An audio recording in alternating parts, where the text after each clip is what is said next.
and server and React, et cetera. In the ecosystem space around developer support, and we get a lot of these types of questions, and or even from our partner integrations team is, so that's how you do it on cloud. Will that thing also work on server, et cetera, et cetera? And perhaps we don't do a good enough job of discerning the differences of what it's like to build an app across server, data center, and cloud. But there's folks like Charles here who will share his story on how they've done it. So Charles Goodjar, he's the technical architect and co-founder of ThinkTilt. So throughout his career, he's built web apps on the cloud, and only after kind of diving into the Atlassian ecosystem did he start working on on-premises server-based apps. So that was kind of his inspiration to learn how in the hell could I do this once and not have to build 2+ derivations of the same app. So ThinkTilt, you're based in, HQ is where? Brisbane. In Brisbane, but you live in Melbourne because yes. you prefer... I like the cold. You like the cold? Yeah. Well, welcome to Vegas then. At the right time. Because, Vegas, my parents live here, and they're like, yeah, Neil, it's 111, but it only feels like 105 because it's dry heat. Just absolute BS. Anyway, welcome, Charles. Thank you. Yeah.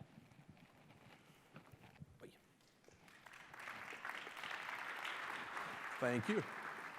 Okay, well, my name is Charles, as he said, and I'm a co-founder of ThinkTilt.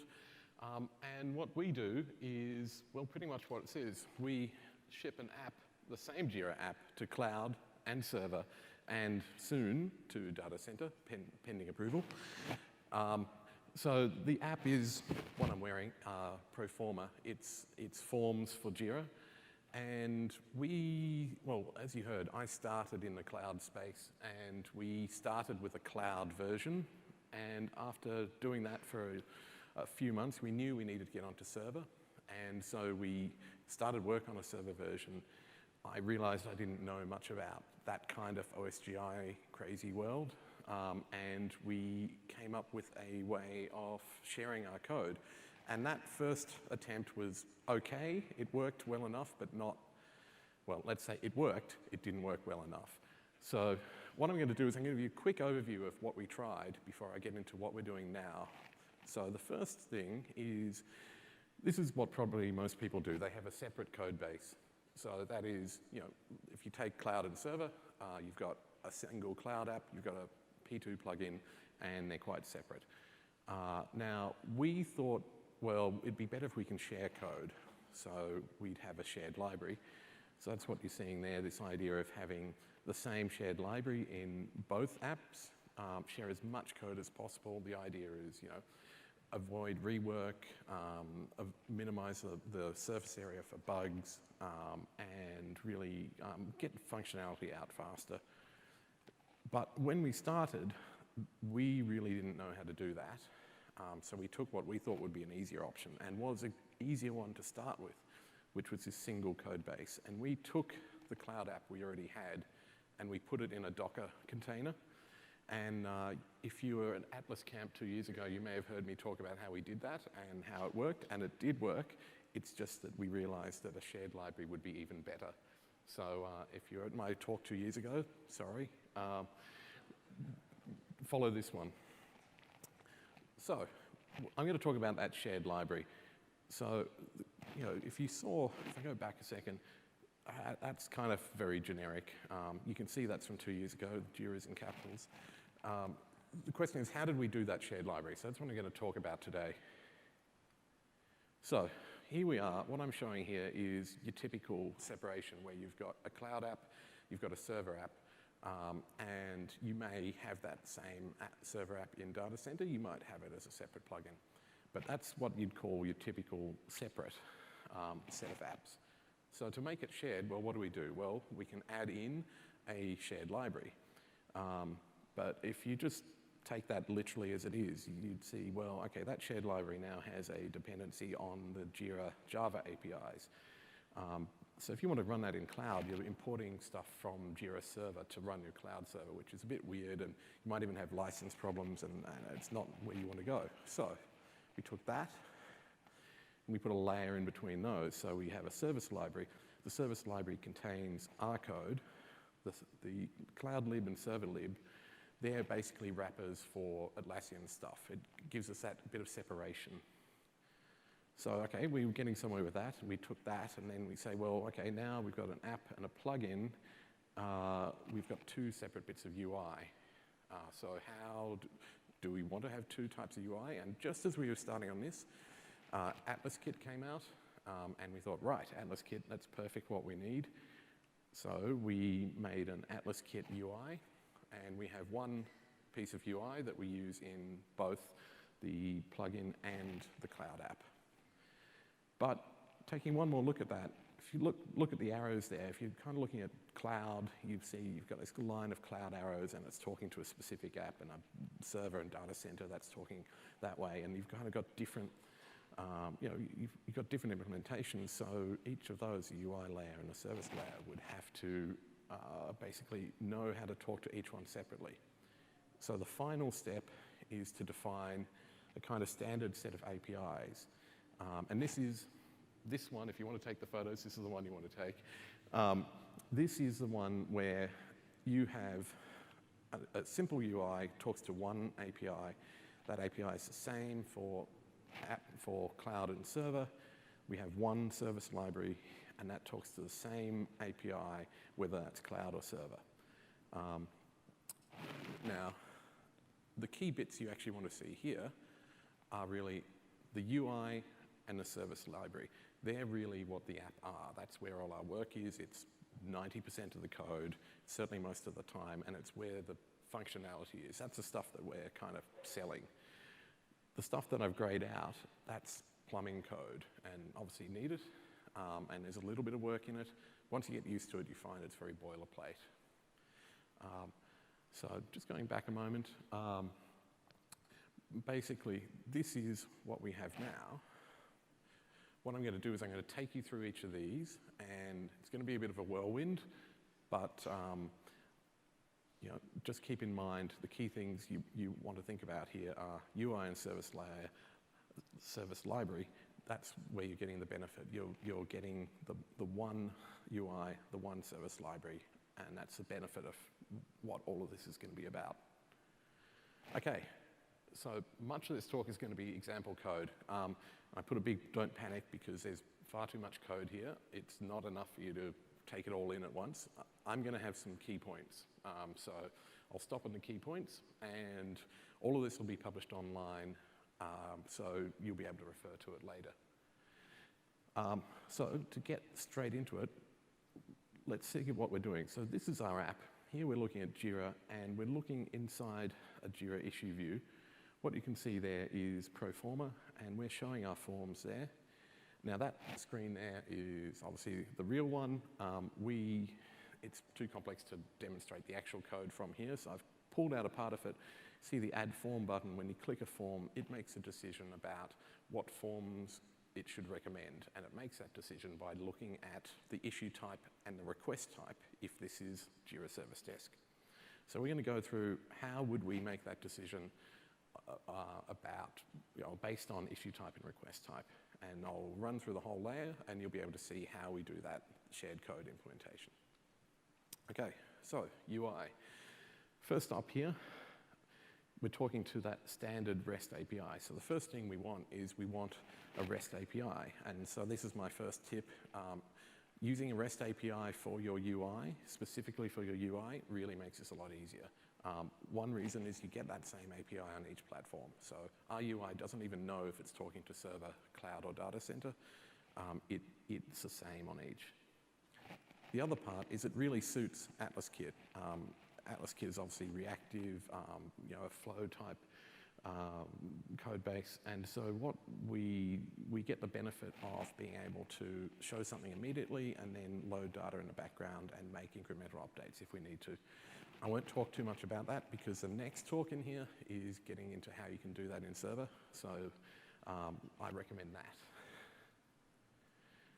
Right, REST APIs. So here we have fairly typical REST APIs. We're grabbing some forms, we're making some changes, that kind of thing. So if you know REST APIs, you're probably pretty familiar with that.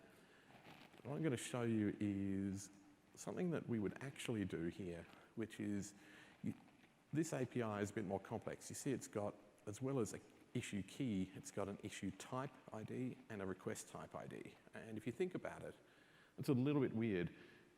If you have an issue key, you can find out the rest of that. You can find out the type of that issue and the request type because that is available.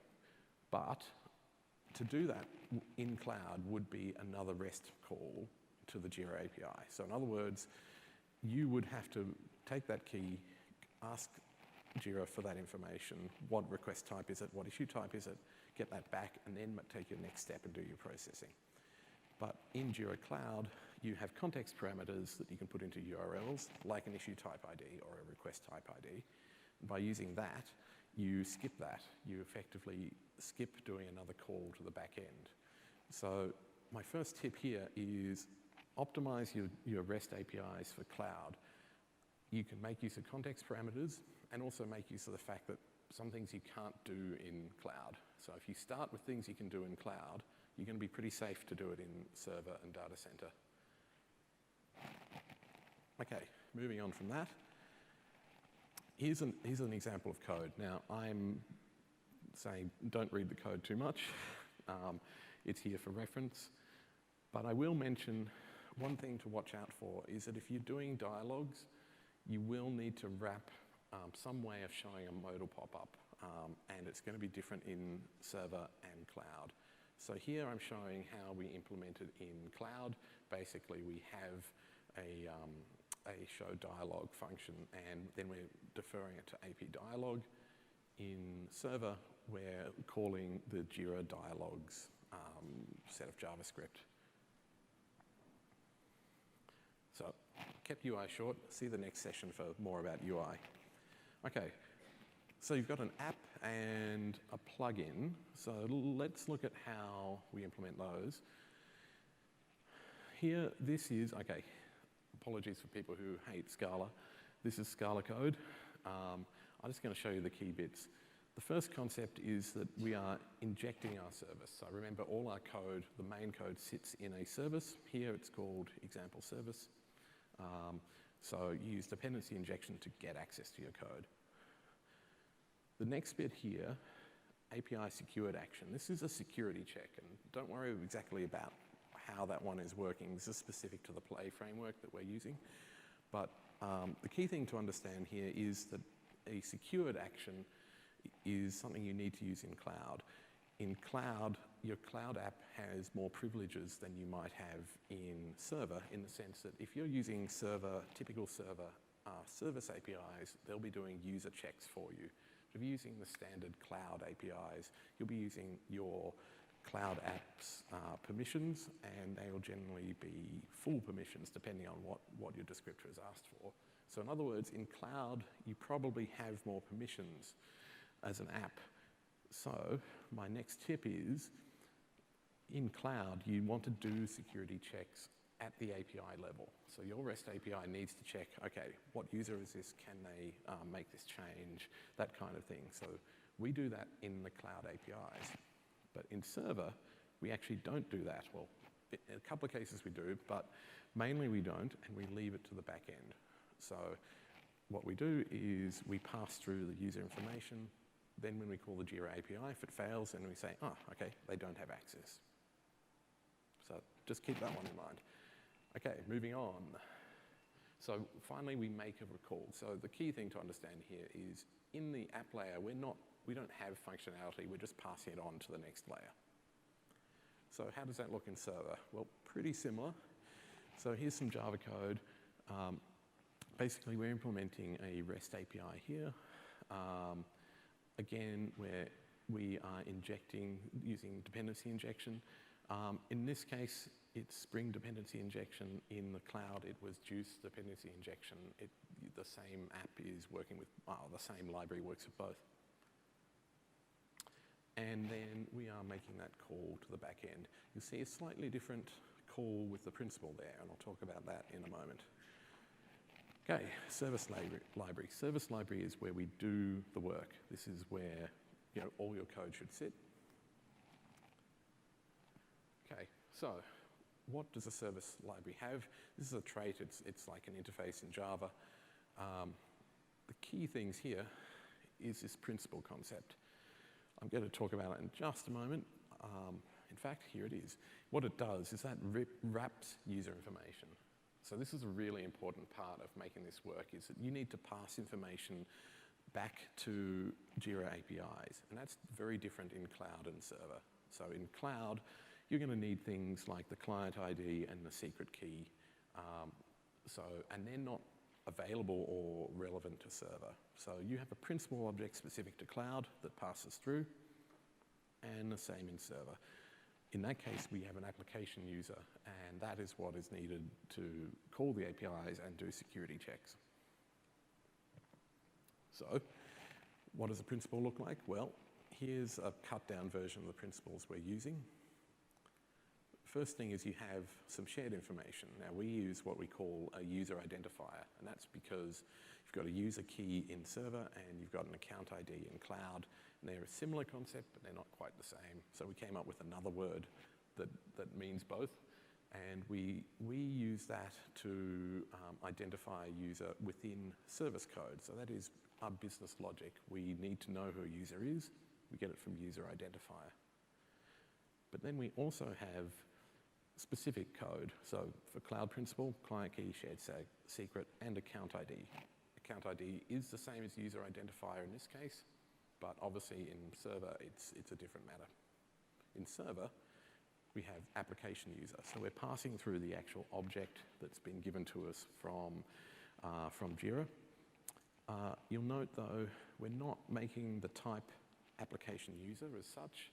And that's because we're avoiding any dependency on Jira itself. So we make user a generic type, and when we create the server principal, we create it with that application user type. Okay, moving on to the actual implementation. So again, more Scala code. Don't worry about the exact lines, but just have a look at what we're doing here. We've got two things here. These are talking to the API layers I was talking about before. So we have a Jira API. In reality, we have several Jira APIs because they got so large. But basically, that Jira API represents, it's effectively the wrapper for all of the functions we use in Jira. We also have the Service Desk API, which is when Jira Service Desk is installed. Now, I'll talk more about how that works, but obviously not everyone has Service Desk, so we have a different behavior. We expect a Jira API to be available. There may or may not be a Service Desk API.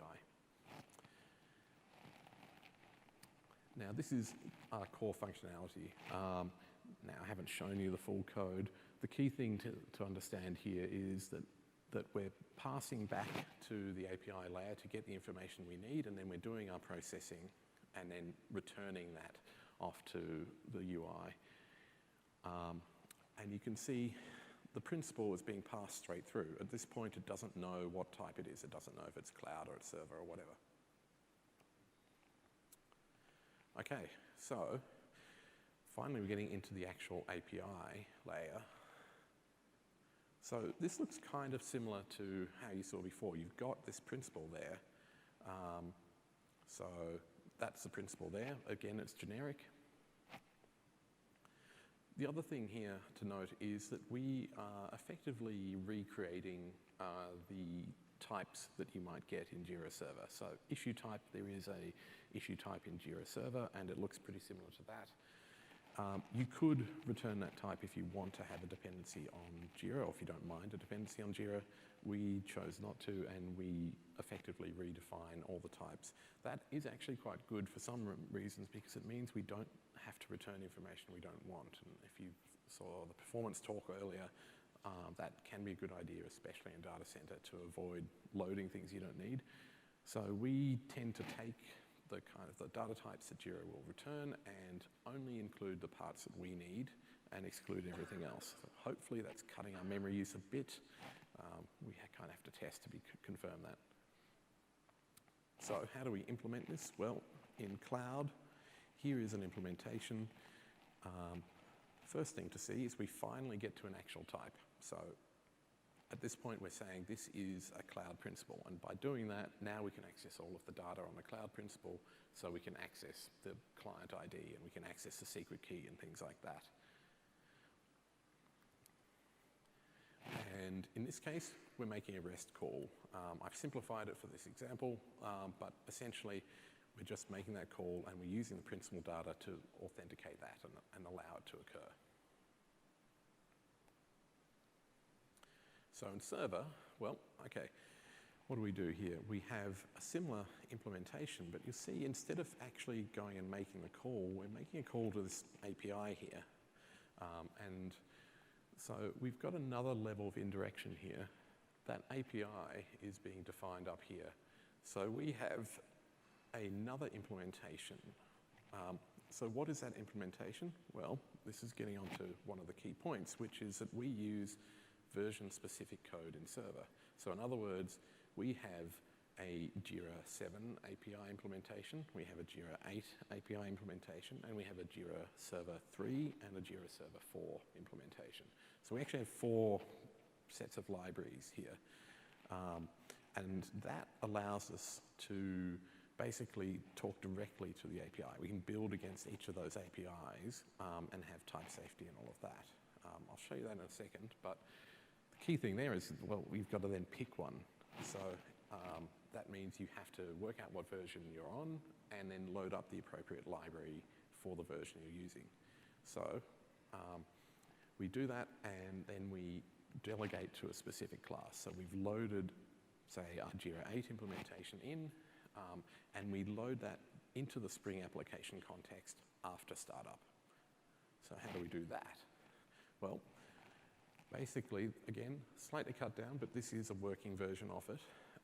We have this helper class that tells us simply what version are we using, and that is making a call to a Jira API, asking what version it is. That API is very stable, so it works the same way in 7 and 8 and other versions. Once we have that number, then you can see we've got an application context. The application context is from Spring, so that's injected by Spring. You just have to ask it in the constructor. We get the bean factory and create a bean. And the reason we do it as a create a bean is that means Spring will inject all the dependencies. So we'll inject the Jira 7 dependencies or the Jira 8 dependencies as needed. If you loaded it up directly, if you instantiated directly, you wouldn't then load up all those, or you wouldn't get the dependencies, you wouldn't get the injected classes. So this is the key to kind of making this system work. The final type is, and we're actually declaring it as instance of Jira 7 or Jira 8, just to make the compiler happy. So what does that look like? So what does, say, a Jira 7 server API look like? Well, this is where we finally get into implementation. Now, there is a mistake on this slide. I realized it shouldn't say named up there. I just copied and pasted wrong. Named would cause it to be loaded automatically, but we actually want to load it dynamically, as you saw on the previous slide. So we want to create it at runtime. So how does it work? Well, finally, we are depending on real classes. So now this is a real Jira class, and we can load it without problems at this point. And here you see we've got our server principal, and again we're passing in the specific type. So now we're depending on a particular implementation of application user. So it happens that between Jira 7 and 8 there was no significant change in application user, but if there were changes, say in Jira 9, this would handle that quite cleanly. And finally, we get to make the call. So you might look at this and say, well, that was a lot of boilerplate code that I rushed through, and might say, well, what is the benefit of this? Well, one of the key things here is we don't have any weird, we don't have any reflection, we don't have to have any kind of special use cases, we don't have we're not doing checks on versions deep within code. Instead, what we're doing is we're making our choice about whether we're using Jira 7 or 8, etc., right up front, And then the code within these classes can be a lot simpler and hopefully less buggy because we don't have to have a lot of special cases built in and we don't have to have reflection and we get all the type safety, things like that. Now, what I've shown you here is obviously loading up Jira. Now, what we do for Jira Service Desk is really very similar. I haven't shown you the code just because there's enough code already.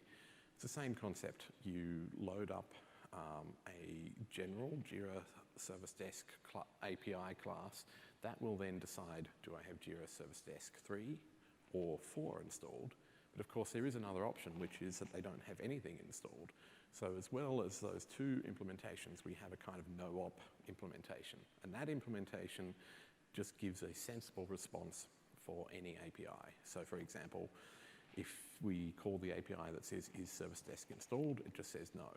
Or if you say, what is the request type with ID 123, it will say there is no request type.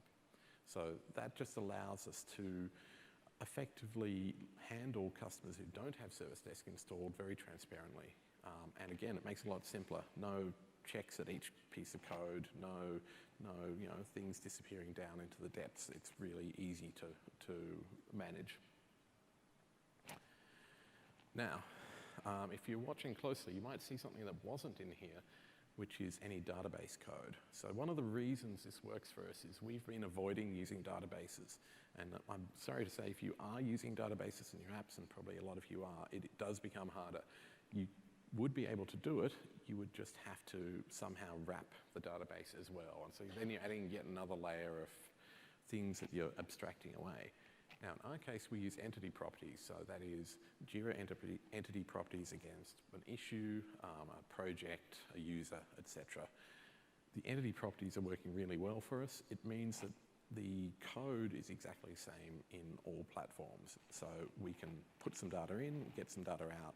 All of our business logic is exactly the same because it works effectively the same way in all the platforms. So if you can make your app work with entity properties, I do highly recommend that. That is, in some ways, the key to making this work well. It makes it simple enough to be worth doing. Okay, that has been a whirlwind, but there's one more thing which was promised here. That is the build pipeline. Now, what do? Well, you saw that we have Scala code, we have Java code, we have TypeScript. So we're using SBT and Maven and Webpack and Bitbucket Pipelines. There's quite a lot to this. Now, I have to admit, what I'm going to show you is the idealized version. It's a little bit broken in our current pipeline at the moment, but we're very close to getting this working. So I promise you it will work once I get home and finish it off. So this is a short version of the SBT. So if you're working in Scala, this is a way you can do it in Scala. So again, if you don't know the syntax, don't worry too much. The key thing here is you see at the top in the root, we've defined all of these different libraries. You can see it there, Jira API, Jira Cloud, Jira Server, etc., etc. Essentially, we're putting each one of these into a separate folder and making it a separate library. These come out as a separate jar file in the end. And you can see under that, these various LazyVal, Jira API, Jira Server, Jira 7, etc. What we're doing is we're defining a hierarchy of dependencies. So our APIs are generic, they don't depend on any implementation code, and then the implementations depend on the API. That allows us to inject the appropriate implementation at runtime without the app layer having to know exactly which implementation it's getting. And that's the key to making this work so that you don't have to depend on Jira 7 and Jira 8 classes at the same time. You just depend on the ones that are available in that environment. Moving on to the Maven. So this is the POM used in Jira Server. So obviously it's cut down a lot. I'm just showing you the two key points here. So the first up is that to make that work, you end up with two dependencies in your server code. First one is your service implementation. So if you remember the service layer, that big box in the middle where all of your code sits, you're putting a direct dependency on that. But that service layer only knows about an API. It doesn't have any particular implementation. In other words, the service layer doesn't know if it's talking to cloud or server or data center. So what we're doing here is actually adding a direct dependency on our server implementation. So that pulls in the relevant code. Now that will pull in the jar files for Jira 7 and Jira 8 and JSD, etc. But they effectively sit dormant, unused, until we load them at runtime. The other part to see here is down the bottom, the scanned dependencies. This is the Atlassian Spring Scanner Maven plugin, which is making OSGI work somehow. I never quite know how. What it is doing here is it needs to know where to find these classes. So you need to tell it about every one of these libraries that you create. So if I go back a second, see at the top that list of libraries that are created there. Everything but cloud, effectively, we need to tell it about. So we basically list each one of those out in its scan dependencies, and then during build time, the scanner will do whatever magic it does to make that available. And finally, the pipeline. Now, this is a challenge trying to fit this into this slide. This is a cut down version, but it does show the key ideas here. So to make this all work in one pipeline, first thing we do is we do a build on every branch at the moment. And so what that is doing, the first thing is we decide on a tag and we identify every build by a tag. That bit of code is just taking the Bitbucket branch name and cleaning it up to make it suitable for use elsewhere. First step then, real step, is this SBT. That is the Scala build. That is building all of those libraries. So all of those shared libraries, the API layers. It's building everything except the app and the UI. Interesting thing, or thing you should note, publish local, that publishes to an IV cache. Publish M2 publishes to a maven cache. That allows you to use it in, say, in a Scala play framework, also in Java, Spring. It effectively allows you to build in both places. Next up, the build UI there, that's a Webpack build. Now, haven't gone into any of the Webpack stuff, but see the next session for how you can do that. What we are doing is we're building there. Part of that build script we have in Webpack, we are actually copying the build output into source directories for cloud and server and data center. So that's kind of not visible there, but a key thing to understand there is that the output of the UI effectively becomes an input into the apps, and then that is built into the apps. Okay, we have the build for the Jira Cloud there. You see the line that says SBT Docker publish local. We're building a Docker image for our cloud servers, and they are tagged with the branch name, and we're pushing it into a Docker hub and also not shown to AWS. And from there, we can just deploy by giving it a tag name and saying we want that one, and we've already got the image sitting there. Jira Server, we're doing using the Atlassian SDK. It's pulling all the data from the Maven cache automatically from that earlier build, and then the final step is that curl line. It takes the output, the OBR or jar files that come out of there, and we push it into the Bitbucket downloads. I couldn't fit the URL there, but if you search the help for Bitbucket, you'll see how you can do that.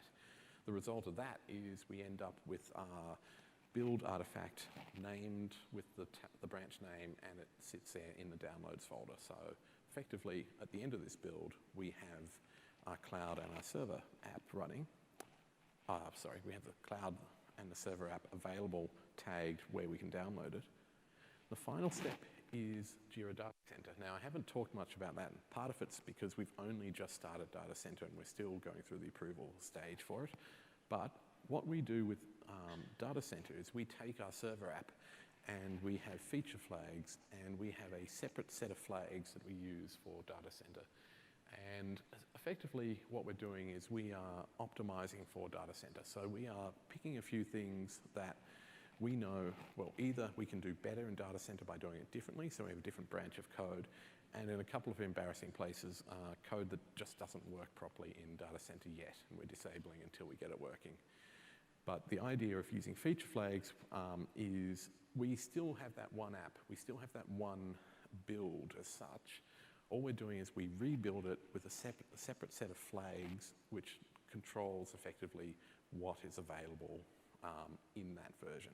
So again, we end up with a separate OBR file or jar file. We can deploy that separately, or push that to the marketplace separately. But we're still keeping that same set of code with a minimal customization or minimal overhead to have a data center version. It's certainly not having two separate code bases there. Okay, I think I may have finally managed to get that talk into approximately the right time by pushing a little bit fast through it. So I'm going to say thank you, and we've probably got 3 or 4 minutes for questions if anyone has some.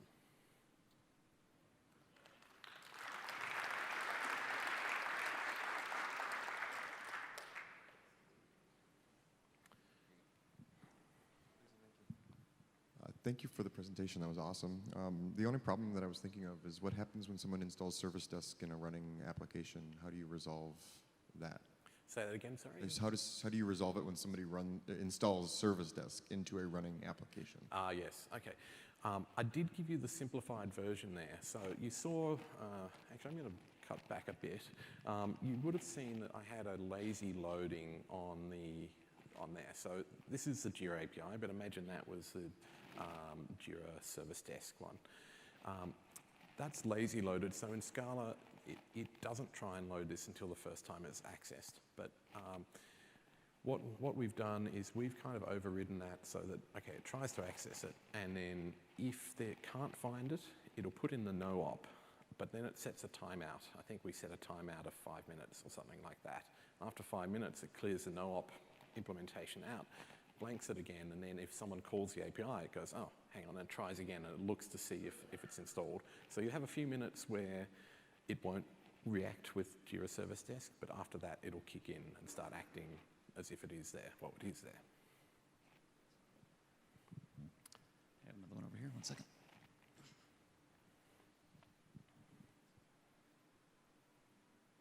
Yeah, hi.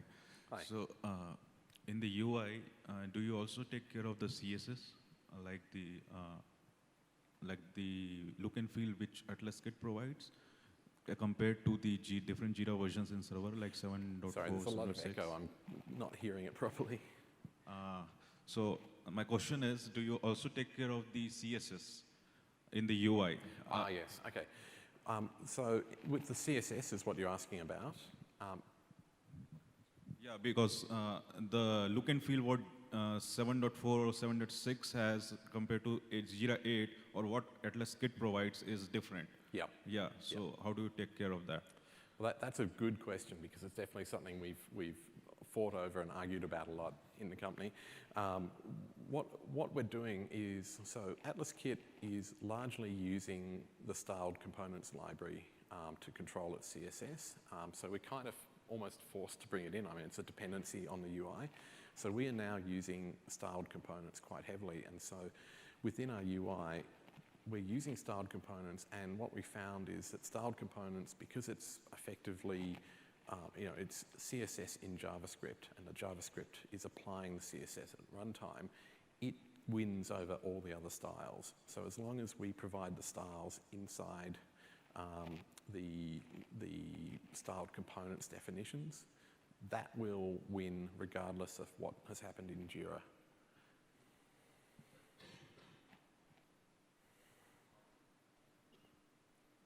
Yeah, again, so for example, if you write in Atlaskit, that will be React component, and yeah, that will have its own CSS, but when it compared to AUI, it will be classes in it, the divs with classes.